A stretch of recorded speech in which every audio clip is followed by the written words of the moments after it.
कभी कभी एक हादसा सिर्फ एक खबर नहीं होता, वो आपको अंदर तक डरा देता है। प्रोफेशनली मैं एक वेरिएशन हूँ, महीने में 25 से 30 फ्लाइट लेता हूँ, लेकिन इस खबर के बाद मुझे आज से डर कभी नहीं लगा।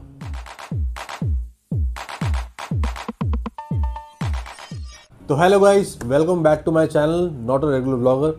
और आप तो समझ ही गए होंगे मैं किस बारे में बात करने वाला हूँ आज। वैसे तो मेरे व्लॉग्स बहुत ही इरेगुलर रहते हैं, लेकिन ये टॉपिक ही कुछ ऐसा है कि मैं आज मजबूर हो चुका हूँ इस बारे में बात करने के लिए। मेरा काम ही कुछ ऐसा है, नए लोग, नया शहर, नया स्टेज। कभी दुबई, कभी इंडिया, कभी यहाँ, कभी वहाँ, बहुत सारी जगह मैं ट्रैवल कर चुका हूँ। अब तो ऐसा लगने लगा है कि एयरपोर्ट मेरा दूसरा घर बन चुका है और फ्लाइट मेरा डेली रूटीन। तो जैसे ही इस प्लेन क्रैश के बारे में मेरे को खबर मिली तो बहुत अफसोस हुआ। Flight AI 171 from Ahmedabad to London जो जाने वाली थी, उसके साथ एक बहुत ही दुखद हादसा हुआ है। तो जिसमें इस फ्लाइट में शायद किसी के पेरेंट्स थे, कोई फ़र्स्ट टाइम फ्लाई कर रहा था, कोई आर्टिस्ट होगा, कोई अपनी फैमिली के साथ ट्रैवल कर रहा होगा, या कोई अपने फैमिली से मिलने जा रहा होगा।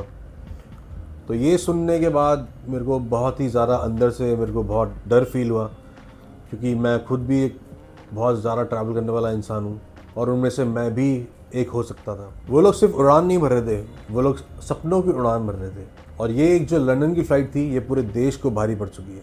मैंने भी कई बार अपने इतने ट्रैवल के बीच में नोटिस किया है, कई बार फ़्लाइट में फ़ॉल्ट आ जाते हैं तो फ़्लाइट को डिले कर दिया जाता है, या कई बार फ़्लाइट जब टेक ऑफ कर जाती है उसके बाद मिड एयर कुछ फ़ॉल्ट आ जाते हैं। बट वो सब रिज़ॉल्व हो जाते हैं, क्योंकि सब चीज़ बहुत अच्छे से थॉरली चेक किया जाता है और उसके बाद उसको फ़्लाइट को टेक ऑफ करने की परमिशन मिलती है। छोटी मोटी चीज़ें होती हैं बहुत बार, जैसे एयर प्रेशर होता है कैबिन में, ये सब देखा है मैंने, और टर्बुलेंस होती है।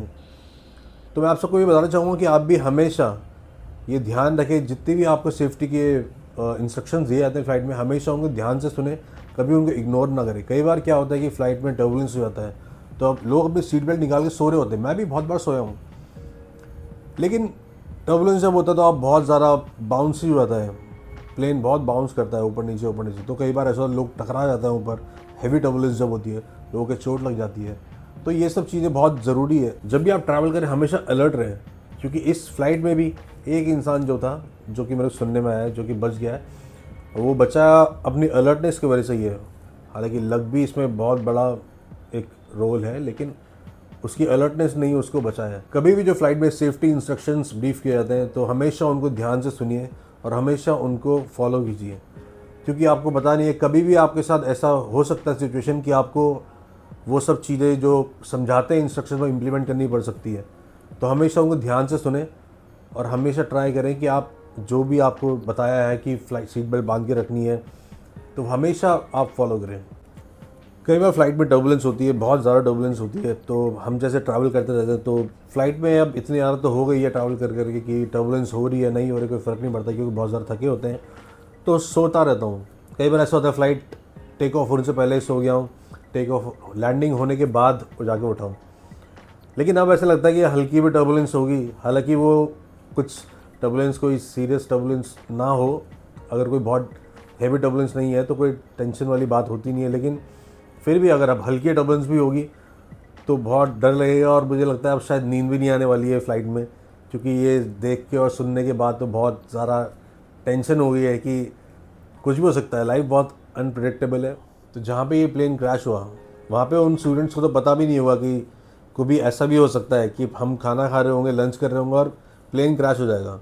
लेकिन देखिए क्या हुआ, अचानक से प्लेन वहाँ क्रैश हो गया। तो स्टूडेंट्स इतने सारे मारे गए, साथ में क्रू, पायलट, पैसेंजर, इतने सारे लोगों को नुकसान हुआ। उनकी फैमिलीज को कितनी तकलीफ़ हुई होगी। बहुत सिर्फ एक जगह का नुकसान नहीं है, ये सबको नुकसान हुआ है। बहुत सारे मल्टीपल लोगों से का लॉस हुआ है इस वजह से। अब इतने साल ट्रैवल करने के बाद लगता है कि एयरक्राफ्ट पुराना है, हालांकि वो सेफेस्ट होता है एयर ट्रैवल करना, एयरपोर्ट ही पुराना है, लेकिन ये डर अब नया बन गया है। ऐसा लगता है कि फ़र्स्ट टाइम ही ट्रैवल कर रहा हूँ, क्योंकि ये डर मुझे लगता नहीं अभी, अब मैं जब भी ट्रैवल करूँगा तो डर माइंड में हमेशा रहेगा मेरे। सुकून की नींद तो नहीं सो पाऊँगा मैं। और जब भी कभी कोई ऐसा बड़ा हादसा होता है तो आपको हमेशा एक रियलिटी चेक दे के जाता है और पता चलता है आपसे कहाँ गलती हुई, कहाँ फॉल्ट था। इस हादसे में भी पता नहीं ह्यूमन एरर था, मैकेनिकल एरर था, या जो भी था, लेकिन जिस वजह से भी ये हादसा हुआ, बहुत मतलब बहुत ज़्यादा डर बना दिया इसने। मैं आपको यही बोलना चाहूँगा और यही सीख मिलती है मुझे पर्सनली, और आपको भी शायद मिलेगी इससे, कि लाइफ बहुत ही अनप्रिडिक्टेबल है। तो हमेशा आप अच्छे से रहें, जो आस पड़ोस में रहते हैं आपके, आपके दोस्त, आपके पेरेंट्स, हमेशा उनके साथ रहें, किसी का बुरा ना करें, हमेशा अच्छे से रहें लाइफ में, अपना काम करें। और ये क्रैश या इंसिडेंट जो भी हुआ है, इससे ऐसा नहीं है कि आप अपना काम मतलब आप ट्रैवल करना छोड़ दें या कुछ। ट्रैवल करें हमेशा, ट्रैवल अभी भी सबसे सेफेस्ट है। ये भी इंसिडेंट एक लाखों में से, करोड़ों में से एक में हुआ है।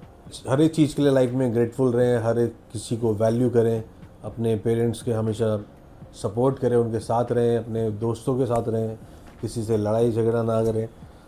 तो बस मैं ही अपना एक दिल का थॉट शेयर करना चाह रहा था। बाकी आपसे नेक्स्ट वीडियो में ज़रूर मिलूँगा, एक बार फिर फ्लाई करते हुए दुनिया में, और घूमता रहूँगा, ट्रैवल ब्लॉग्स बनाता रहूँगा, आपको नई नई जगह दिखाता रहूँगा।